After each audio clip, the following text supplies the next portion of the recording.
Hey, what's going on, everybody? Hope you're all doing well. So, today I did my nails, I got all dressed up, and I thought I would just sort of talk about I feel pretty. I haven't dressed up in a while, so I thought that's what I would do.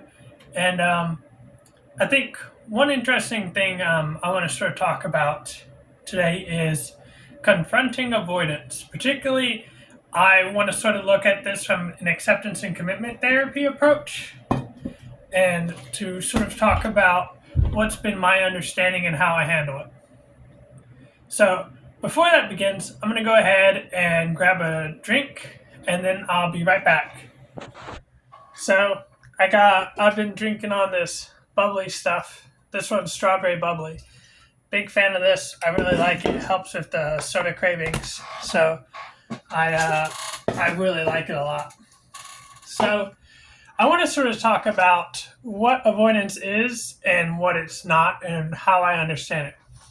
So I think one thing that's important to keep in mind is that it's a very normal thing that people will push away or avoid emotions that are either uncomfortable or intense. And that while it works short term, it does not work in the long term, and it does not work necessarily consistently. In fact, one of the biggest issues is that when you try to eliminate or negate emotions that are difficult or thoughts, it tends to drain any of your energy and it tends to make them feel worse than what they actually are. So oftentimes I'll get a question on how to live a life that's meaningful and that has a lot of, like how you can accomplish a lot, right? And I think one of the biggest parts is to accept all emotions and to allow all experiences, and that includes the bad feelings. Because I get a lot of people who will try to negate or get rid of emotions in some way, shape, or form, and I don't think that that's necessarily going to help you in the long term. I'm not saying you can't do it at all. I've just noticed that there tends to be a pattern that when you feel like you can't afford to feel something, that once it does happen, it's crippling, overwhelming, and it's absolutely debilitating. So let's go ahead and I sort of want to talk to you today about some of the commonly avoided experiences that people tend to have.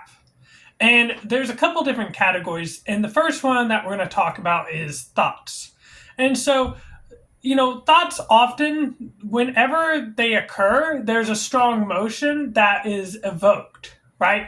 And so sometimes if you have a thought with disturbing content, like, the thought of a loved one dying, or I've seen people often when they'll see a thought, they have the thought of, stabbing a family member or something.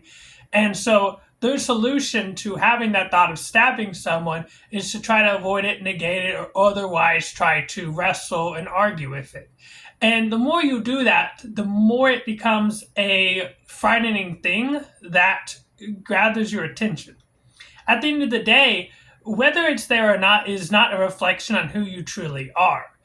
More so than anything, your actions are what provides data for you and allows you to have some sort of confidence in the person that you know you are, not the person that you fear you might be. And this goes back again to the feared self that we often use of OCD, but in general, with many people, whether they have a mental health condition or not, there is a certain part of themselves that they may not have the greatest relationship with. And so developing a healthier relationship with yourself and knowing who you really are is going to be incredibly important in developing good self-esteem as well as confidence at the end of the day on knowing that you can rely on yourself and trust yourself, regardless of whatever thoughts may come or go. And I think, trying to completely get rid of anxiety being triggered is just not going to happen. And speaking of anxiety, that often leads us into the next part, which is emotions, right? So sometimes people, especially heavier states of emotions, will try to avoid things like anger or grief or guilt. And unfortunately, I've seen people use drugs and alcohol as a means of getting rid of those emotions or not dealing with them, at least not dealing with them, truly confronting them. More so trying to numb it and quiet it down to such a level that it doesn't have to be addressed in the here and now. Which leads us to the third, but certainly not least important topic, which is sensations, right? So this can be things such as physical discomfort or pain. And it becomes even more difficult when it is mixed with a chronic condition, So whether this is chronic anxiety or this is you have a heart condition or a thyroid issue, this can often exacerbate or be confused for symptoms of anxiety, which is why it's equally important that you speak with your doctor and you get blood work done to rule out any possibilities of it being some type of health condition. Because unfortunately, all too often, health conditions are missed because they are mistaken as anxiety. And I don't want to see that happen to anybody. And while this is certainly not medical advice, and this is only information, and that's it, I still, it's been my experience for myself personally that getting a doctor to listen and run the necessary tests is extremely important in being taken seriously and not being made to feel like a dummy for having the feelings I'm having. And so, I actually found out I had asthma because I reached out to a caring team of doctors that ran tests and did the appropriate thing versus having gone throughout life with these assholes that I knew. And I don't really want to get too much into it, but it was a real issue where I wasn't getting the treatment that I needed. And even if it is a mental health condition, to pretend that mental health conditions don't evoke physical symptoms is delusional thinking at best and medical malpractice at worst, I would say. But that's just my opinion. Sorry for the sniffling. As always, I got asthma, I got allergies. It's just a normal part of the videos now at this point. You already know all that. So we're going to go ahead and now we're going to talk about some typical avoidance strategies that are usually seen. And the first one is distraction. So distraction is not necessarily bad in small doses. Like taking time to play a good game or watch a good movie is perfectly acceptable because there's plenty of good movies out there that is part of life. You want to make sure you're playing hard just as much as you're working hard and that you're enjoying nice things and treating yourself. And that sometimes when you come home from, like, let's say a rough day at work, that you make sure that you get to have a little bit of you time. And I also don't think that, again, whether something is good or bad is not necessarily what I'm interested in talking about. I don't think distractions are good or bad necessarily. I often like to frame it in terms of adaptive or maladaptive and whether or not it's serving its intended function and, what is it constricting your life or not? And I think that's a lot more helpful personally for me in understanding if a coping strategy is going to be effective in both the short, medium, and long term.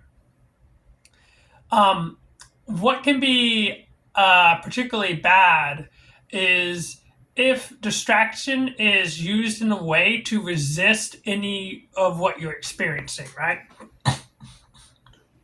So, for example, it's not bad to distract yourself in the terms, but what can be particularly bad is if you use it as a way to completely avoid feeling anything in the first place, right?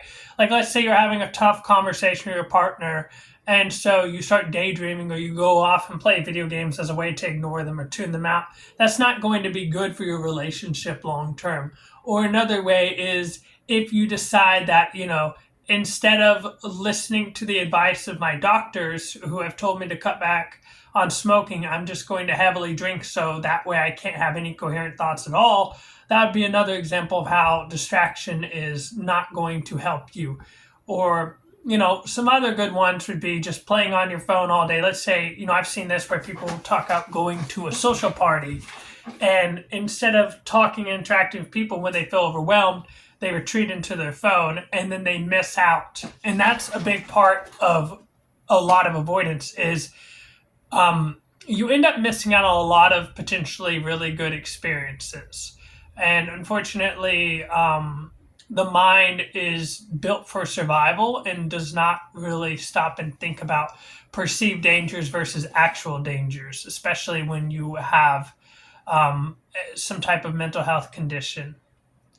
So that sort of leads us into the third, which is projection of avoidance strategies.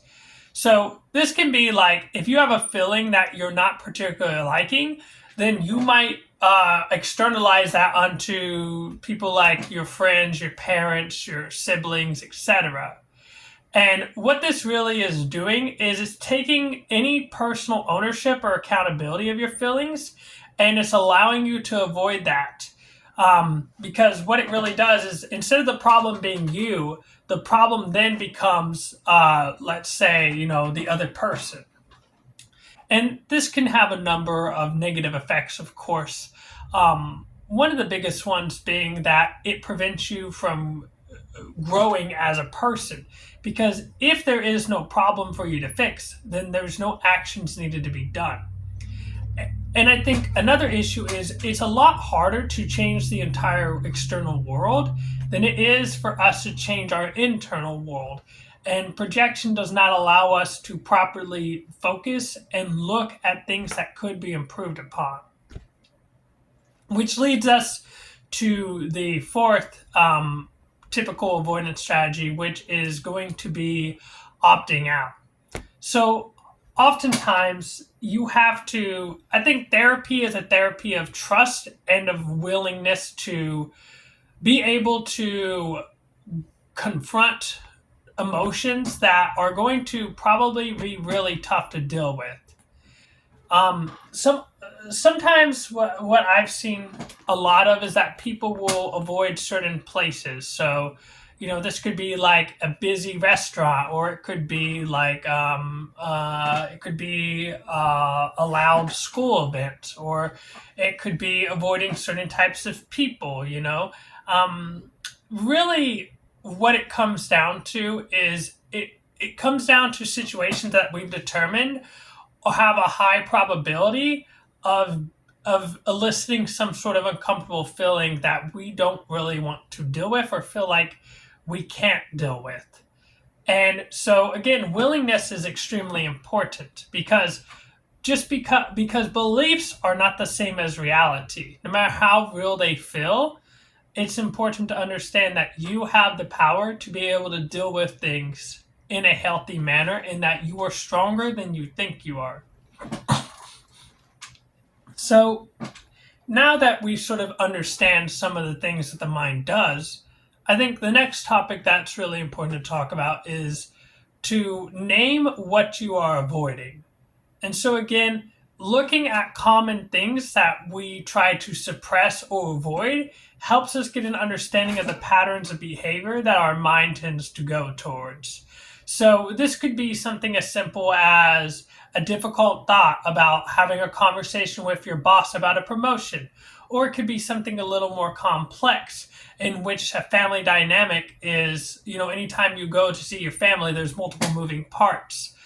And being able to understand what it is that's immediately can be improved upon and what's outside of your control. And this is an important part of acceptance commitment therapy, of being able to let go and radically accept the way certain things are and doing the best you can without needing a particular outcome or expectations. All you can do is all you can do. And sometimes even your best is not enough to change things. And while that might be frustrating, it can also be extremely liberating to allow yourself to still live life fully, regardless of whatever external conditions exist. So that sort of leads us to the next thing that I talked about before, but what is the cost of you avoiding these sort of situations? What are you missing out on? What is the benefit that confronting it will allow you? So often this will be referred to as competing interest, right? So regardless of how tough something is, can you make it worth it?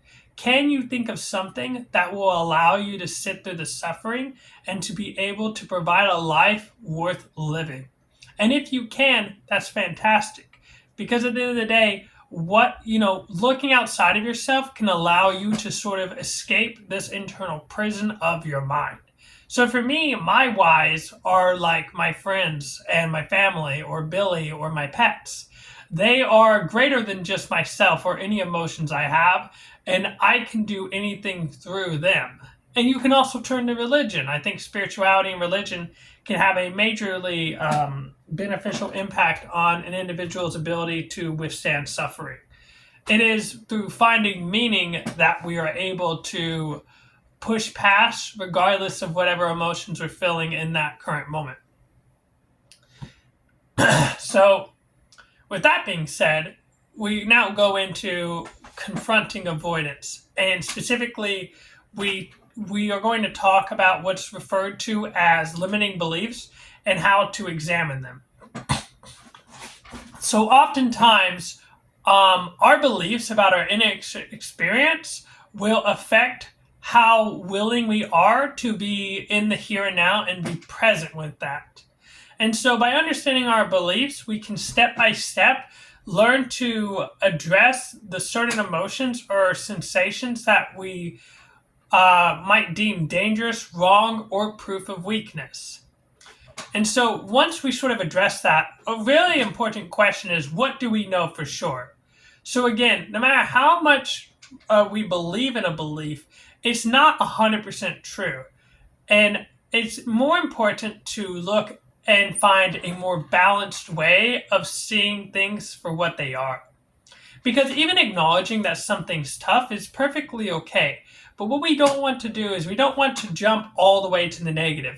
Because often some of our worries and what ifs are negatively framed. I don't often hear people describe what ifs in a very positive light, if ever. And that's why it's equally important to look at what could go right. I might end up having fun. So now we're going to start to talk about the third point, which is welcoming your difficult experience with open arms and allowing them to come, and making room for them. Now, of course, the difficult part about this is that it requires ongoing commitment and patience. It is a process, and as such, it's going to take time. And because it's going to take time, you have to be willing to stick with it. There may be setbacks, there may be complete relapses. We don't know. But we're not going to focus on possibilities or even probabilities. What we are going to focus on is a willingness to engage with life no matter what comes forward. So now, how do we sort of do that? Well, I've sort of given some ideas, but one really good way is identification of situations that may bring up, undesired thoughts, emotions, or sensations that you've previously identified.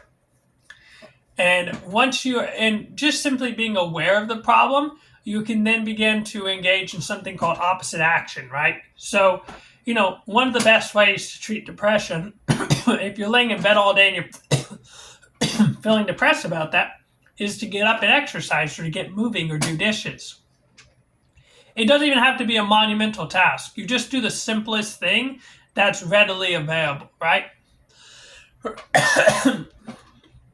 And then now for the next part, kind of to wrap this up, is being able to properly describe ways that you're going to welcome this experience whenever it happens next. So it's not so much about trying to prevent it from happening, because prevention is another topic. But this, and we can talk about the next of how to reduce the likelihood. But again, understanding, how you can welcome it is going to be extremely important. And it could be something as simple as resisting any of your previous things, like distracting yourself. Or it could be something as simple as allowing yourself to feel an emotion. Maybe it could be choosing not to flee the situation, or it could be staying present to physical discomfort or anything else. So with that being said, If you have any questions, comments, or concerns, let me know. I am using the Confronting Avoidance and reading from the Act Skill worksheet. I find it's extremely helpful, and I think that you can get a lot out of this very quickly. So I really appreciate you guys for sticking with me. And as always, remember, willingness and embracing and allowing is incredibly important, because the acceptance part is so incredibly freeing, but recognizing how much resistance you have to allowing things to happen is going to open up a whole new world. And keeping things really simple is incredibly important, because a complex plan may be particularly difficult to enact if you're in a state of distress. With that being said, thank you guys for watching. Like, comment, subscribe, share if you'd like. Feel free to do whatever. And yeah, thanks, guys. I really appreciate sharing this with you. All right, later.